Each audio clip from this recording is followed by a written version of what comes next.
McCuistion, for over 28 years talking about things that matter with people who care.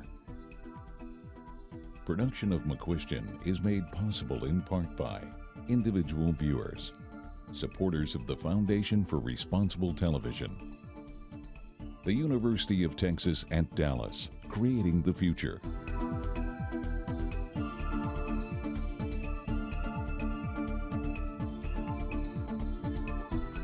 A recent study showed that Americans who sit all day can be more at risk of dying early than smokers. But here's the good news. If you follow what our experts say about exercise, you can live longer, feel better, and, wait for it, spend less time doing it than what you think. Let's meet some people who practice what they preach. And starting here on my left with Bill Benac. He and his wife Barbara spent 20 years in New York, sorry about that, the last 27 close to downtown Dallas. Been retired in the last 3 years, which is good, and you guys have raised 9 children and 22 grandchildren. Is that correct? That keeps us moving in itself. I can see why you want to ride bikes, just to get away, if nothing over the reason. Besides the arts, you're an avid biker, of course, and you enjoy other sports as well. Bill, welcome to the program. Thank you. It's a pleasure to be here. Sitting next to you is Alan Steelman. He's a best-selling author, a former congressman, which is the best kind, if I may say so, Alan. I've been trying to live that one down, but you got it right. You yes. have. A former White House staffer, interesting as well. A businessman, of course, a board member. Today his passion is fitness and stress reduction with a specialty in yoga. So, Alan, we hadn't seen each other before today in a long, long time. And I have to ask you, given what I just said about your background, how did this transformation come about? Is it because of old age that you've done this, or because of something else? Well, let's talk about age, because when we ask people how old they are, we all answer with what our chronological age is, and that is actually the least important. And it's an important issue, I think, to underline with people who are in the category of being a senior, because we tend to talk ourselves into being old with the way we talk about ourselves and about ourselves to others. Deepak Chopra wrote a book 20 years ago called Ageless Body, Timeless Mind, and he said that's the least important age. Our 2 more important ages are our biological age, which has a lot to do with what we inherited from our parents and the way we take care of ourselves, and our psychological age, our attitude toward life. So yes, I have a chronological age, as we all do, but that's the least important of all. Good, I like your attitude about it. That will help right there. Very good. Yeah. Now, as to how I got to where I am today on this particular topic. So I went through 2 high-stress careers, politics and business, politics being a blood sport, as we're all observing these days. And flying around the world, I had a global job with a global management consulting firm, so I was dealing with jet lag and living off airplane food, and in a high-stress business with high stakes on most of the negotiations we were doing. So I went to college on a baseball scholarship, so I had always stayed physically active. I did not appreciate the importance of being fit of mind in addition to being physically fit.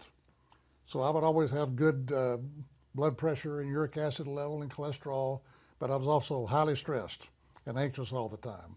And in my family, there was a bipolar or manic depression gene on the male side, and my only brother, committed suicide.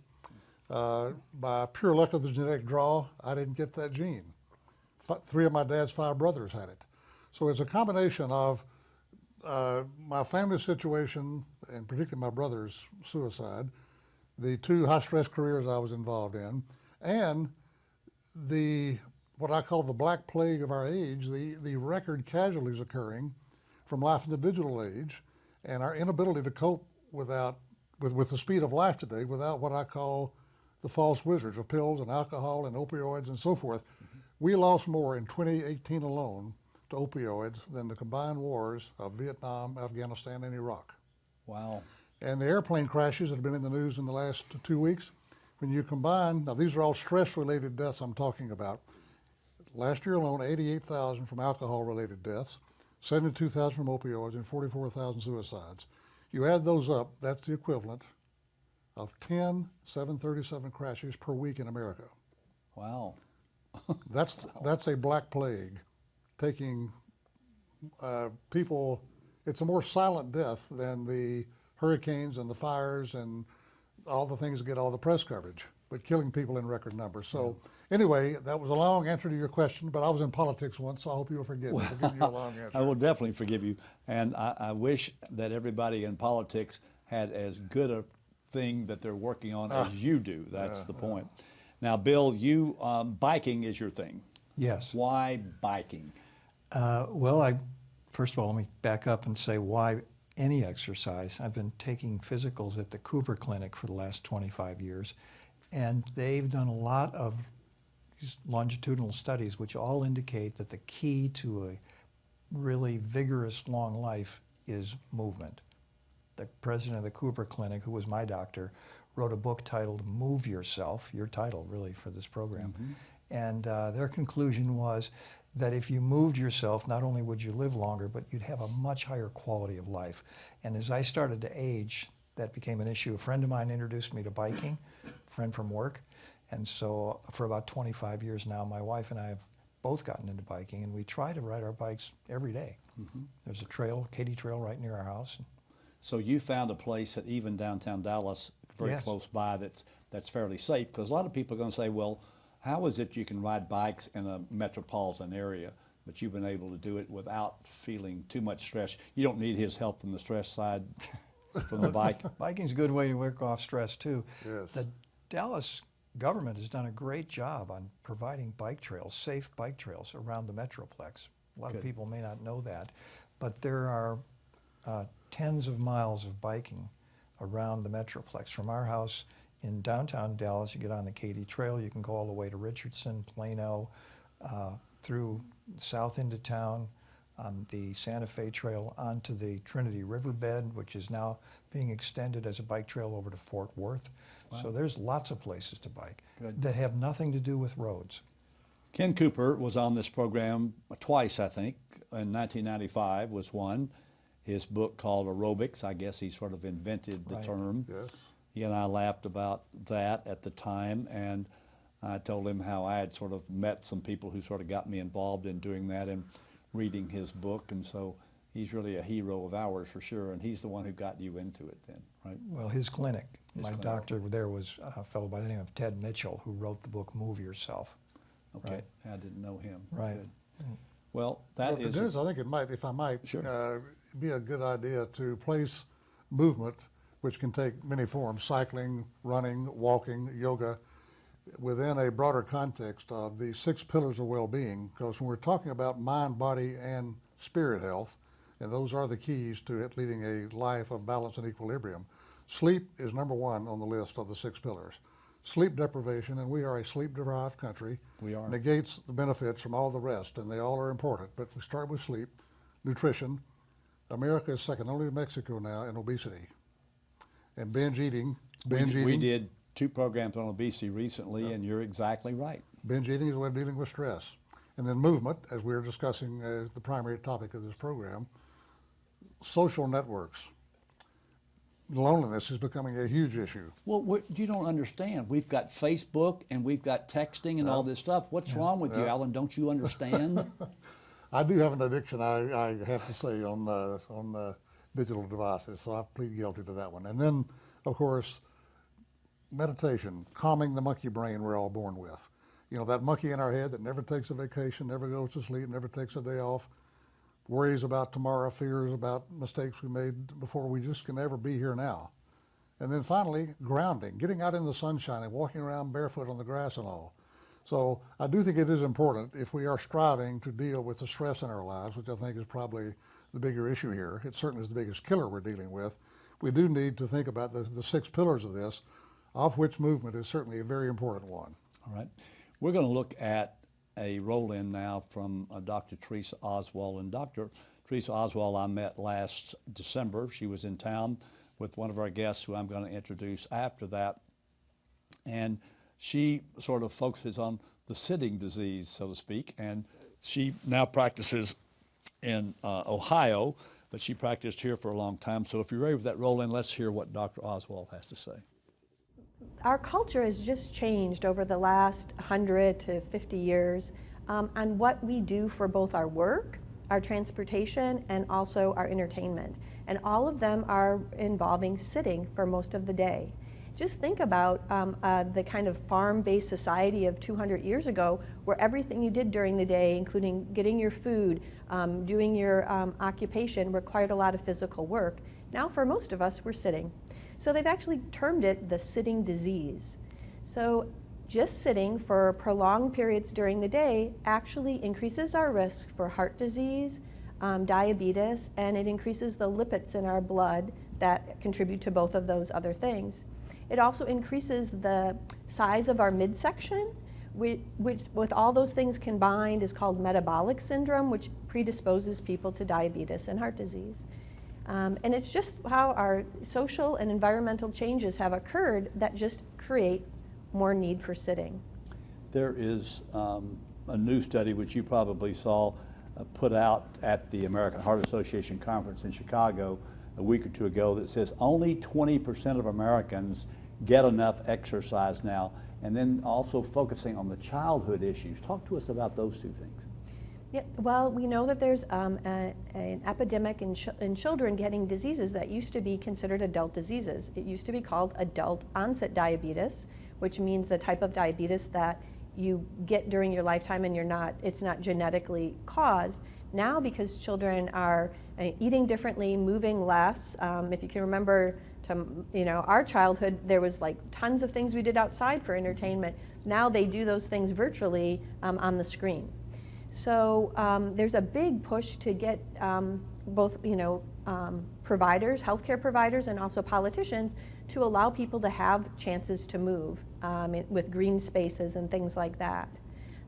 But the main thing is that our bodies are meant to move. We're well when we move our joints and our muscles through a full range of motion every day. So things that we can do that facilitate that it has many far-reaching impact on our health. The things that they found about the sitting disease specifically, which is kind of, I think, a newer notion, is that even if you exercise vigorously for 30 or 60 minutes a day, if you spend the rest of your day sitting, you still have those ill effects for your health. So you want to combine movement in a more vigorous manner, in a concentrated way, but then what I like to call exercise breaks or sedentary breaks, breaks of the sitting posture to contract your muscles and get kind of all the nutrients in our body metabolized and not causing those problems with our blood fats and sugars. Well, Dr. Oswald is very interesting in what she talks about, and one of the things that even if we're biking like these guys are, doing all these things, it's not enough just to exercise that part of the day. We need to do some other things if we're sitting the rest of the day. And so she and Russell Cleveland is standing over here. Russell's a venture capitalist, a board member with a passion for guitars, which he shares with the University of Texas at Dallas. Thank you. Like Bill and Alan, he's turning his golden years into sharing his ideas on how to keep even lazy people like me active and feeling good, and with something you call a swing move. So Russell, give us some sense of what you and Dr. Oswald, how you guys met and what brought this about. Well, the first thing is that this idea of being sedentary, the whole medical world is now saying that this is much more serious. And so an article came out from the Cleveland Clinic comparing it to being worse than smoking, heart disease, diabetes. So they're saying that basically if you don't move, if you're sedentary, like 250 million Americans, your chance of life extension goes down 5 to 10 years. So I am over 80 and I'm still playing tennis twice a week, not worth a damn, but I am playing. But we put a bunch of things together based on Tai Chi, yoga, calisthenics, all that. My first introduction to the Eastern arts was in 1972, and I have been doing this ever since. I probably have a big statement, the biggest library of tapes and books and on that whole area in the world, not only in the United States, but in the world. So if you ever saw my bedroom, you'd know what I mean. But anyway, so this idea of moving, and what we have found is that you don't have to get up and run, and biking, of course, or anything is great as long as you're doing something. But we have put together a program called Swing Move, and what we're doing is taking like 10 minutes 2 or 3 times a day, or 2 or 3 minutes every hour, moving every muscle in your body. And you got a long-term benefit, but you got a short-term benefit, and that is feeling good. So my associate, my secretary, and I, at 10:30 every morning, we do this. And we always say if we miss it, wow, we don't feel that good. I bet you're going to show us what it is. Yeah, and we basically are using some things that you probably have never seen. This first one, this is our main tool called squeezers. And so when you put this in your hands like this, and every move you make, you're squeezing this. At the same time, you're holding in your core. And you find, wow, when I get through with this, that I've exercised everything. And if you want to be a little more athletic, these are 1-pound weights you can hold in your hands, and everything is done either with the weight or the squeezers. We're going to do a few moves here without just our hands. So originally, of course, this was, some of these moves were based on Qigong, Tai Chi, and so forth. But, and we also have a booklet, exercise book, and so we have a website, swingmove.com. You can find all this and a lot more about it. But I think the best thing to do is to give everybody a taste here. Now, if you can either stand and do this with me, and so We're not going to do that simply because we're Okay. wired up. So you're going to well, have to you can do it by you- yourself, okay. Russell. You Show can us. do it sitting down. You can do it sitting down. Good. So I want everybody here to move a little bit.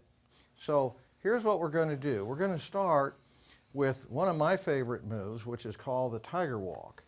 And you will notice, first of all, that my feet are coming up. And the way we're going to do this is we're going to be like a tiger in the jungle. And watch my feet going up. Now, you can just go up on your toes. So I want everybody to, first of all, get your hands like this. Okay, let's see everybody do it. Okay, so now start feeling your core. And you'll feel, when you start doing this, feeling your core. So you're exercising your whole body. Everything is moving here. So we're going to be like a tiger, and we're out there in the jungle, and we're kind of going along like this, but we see a deer. So we're going to have to go after that deer. So we're going to go fast, like this, okay? Whoops, he got away, so we're back to hunting again. And we always do everything to a count, and this is a 10 count, but you could do this. You can do this move 100 times in less than 3 minutes. So if you did this every day, just this one move, Yep. you would start to feel a lot better. And as I said, feel your whole body moving. So the Your next one, move is? yeah, and kind of get your hands loose like this. So you've got to remember that we're basically water and fluids. And so if you want to feel good, you got to get your fluids moving. And that's why we're using this whole thing, including our feet.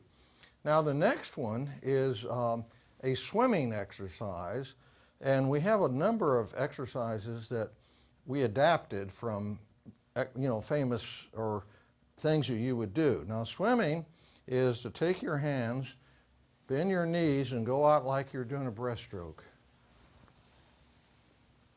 Yeah, and use your feet, bend your knees, go down, come up.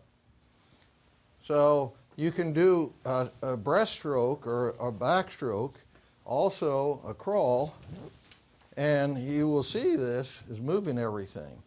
So the last one is taking your hands, and we're going to go like this. We're moving our feet at the same time. Okay? Then we're going to reverse it. One of the most interesting things I found is that the longest living working people are orchestra conductors. What do they do all day? I'm talking people working at 95 and Toscanini and all these people. So one of the things that's interesting, and we were talking about bicycling, which is great, but if you're doing this and getting your energy going, your heart rate and everything goes just like we're doing it. So every day you get up and you do this. You can do this in bed, by the way. I do the tiger walk in bed before I get up every day. I'm glad we don't have a video of that. Please give Russell Cleveland a round of applause, ladies Thank you. and gentlemen. Thank you. Russell. You may sit back down there, friend. That is excellent. So you can see a lot of your Eastern stuff in what he's doing. You know, and I'm really glad Russell gave the Eastern background to this, because Patanjali, who was the first one to write about this 2,500 years ago, said the purpose of yoga. Now, yoga, by the way, means unifying body, mind, and spirit. Not just the stereotype that most of us in the West have, that it's all about the physical side. He said the purpose is to calm the agitations of the mind. And I noticed that the University of Texas at Dallas is one of your big sponsors. I want to give a plug for the Brain Performance Institute at UTD, because the science behind what Russell has just said is that at birth, God gives us a Walgreens or a CVS in our brain, 4 feel-good chemicals, and that's what causes that calmness. Oxytocin, dopamine, serotonin, and endorphins. So what Russell just did, and the practice of yoga and meditation, activates this vagus nerve and gives us that good shot of those 4 God-given chemicals that we were born with. That's the science behind it. No question. Now, we're sitting here as 4 old guys, but I'm not pleading guilty to that, as I told you when we started, but go well, ahead. that's my opinion Right. anyway. The kind of things you're working on, we're concerned about the youth today. Talk to Yes. us a bit about that. Well, due to social media, I just did a podcast on this, in fact, teen depression, anxiety, and suicides are at record highs. And the pressure that kids are under to get into the right college, even trying to get in legitimately, due to good test scores and making good grades, and the pressure from parents and the educational system, and trying to look good on Facebook and Instagram. And we've all been teenagers, and we know how it is. Oh, my life, his life is perfect, mine isn't. And young girls especially have trouble with the body shaming of each other even.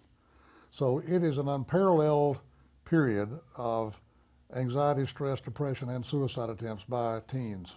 A lot of it having to do with the social media age, plus the pressure to get into the right school and all the things that go with that. So everything Russell said applies not only to seniors, but it's, the Dalai Lama said, if we could teach every 8-year-old to meditate, we could rid the planet of violence in 1 generation. Wow. Because every act of violence starts in an agitated mind. You get angry, you get jealous, you do something stupid, and somebody dies or somebody gets hurt. So those are some of the wisest words ever spoken. No question. So it's important to start when they're young. Yeah, Good exactly. question. Well, speaking of starting when they're young, I remember, Bill, when I was a kid, the first bicycle was about like this. We used to, do kids still ride do you ever see kids riding bicycles? There's all Absolutely. people My our age. grandkids sure do, and my family does. In fact, my wife, for the Hotter Than Hell 100 here in Texas a few years ago. Hotter Than Hell 100. My kids have ridden in that. Tell everybody what that is, by the way. It's a 100-mile bike ride the last Saturday of August in Wichita Falls, and it's hot, and it's 100 miles. And so we had a family team do that. She designed jerseys for us, had those made on an AC/DC, it was BENAC theme. And so the whole family rode in the Hotter Than Hell 100. And the kids have picked that up. Some of my kids are big bikers. We try to be active, not just biking, but other sports as well. Well, I think your wife is addicted to tennis as well. Tennis. Russell. We Maybe both, she should challenge Russell. And as 70-year-old people, we both certified as scuba divers in the last year or so. Scuba, and just in the last year or so, Yeah. Really? Yeah. Wow, what swimming pool do you use here? Well, you do use a pool to They do learn your anyway, learning, right. and then there's a lot of great places you can get to quickly from Dallas. We were down in Rotan last week, as a matter Were of you? fact. Yeah. Great. Well, so you got involved in this because of the Cooper Clinic, obviously, and the book that you saw and all Yeah. that sort of moving. And another inspiration, Right. I mentioned Clint Eastwood just did a great little video called Don't Let the Old Man In with Keith Tobin. And it's all about attitude, if you have a young attitude, you can stay young and stay active. And that's what we're trying to accomplish. Well, that's what I was talking about. 4 young men like the four of Yeah. us here, don't you think? Right. Well, at least maybe not chronologically, but in mind that's Well, what it's we want to do. it's a perfect point. Our self-talk invites that old man or old woman to move in. And I can even remember back when I was 30 years old, having friends say, "Oh my God, I'm turning 30, I'm getting old." And then 40, "Oh, the high school reunion is coming up. What are they going to think about what happened to me?" And then 50, "My hair is turning gray." And that kind of talk, by the time you get to be chronologically 60, you have invited that old man or woman in, and they have set up shop, and they're with you for the rest of your life. So it's very important, that psychological attitude, and watch your self-talk. Stop it. Well, obviously, I was just kidding, because I don't talk like that, actually, because I am trying to convince people. Well, a lot of people say to me, "Well, Dennis, you must be 75, but you don't look a day over 74, which I think is probably pretty good, if you know what I mean. You know, I've got an 88-year-old Marine who lives in Duncanville, profiled in my book, just to underline again what Russell was talking about. Fought in the Pacific as a Marine, 88 years old. He does chair yoga 3 times a week. His arthritis is gone. He takes no more medications, and his blood pressure is, I think, 120/80. Wow. So there really is science behind this. Well, I think that's the point. There is science behind it, the kind of things that Dr. Oswald and Russell are working on.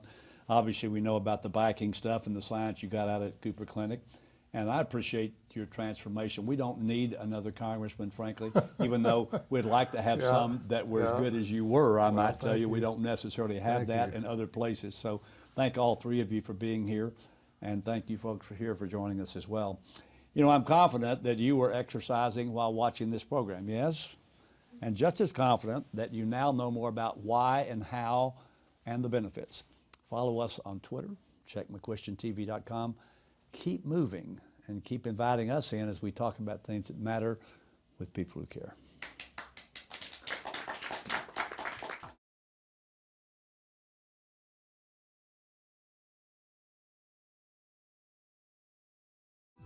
For more information, call 214-750-5157 or email Nikki N at nikkimcquistion.com.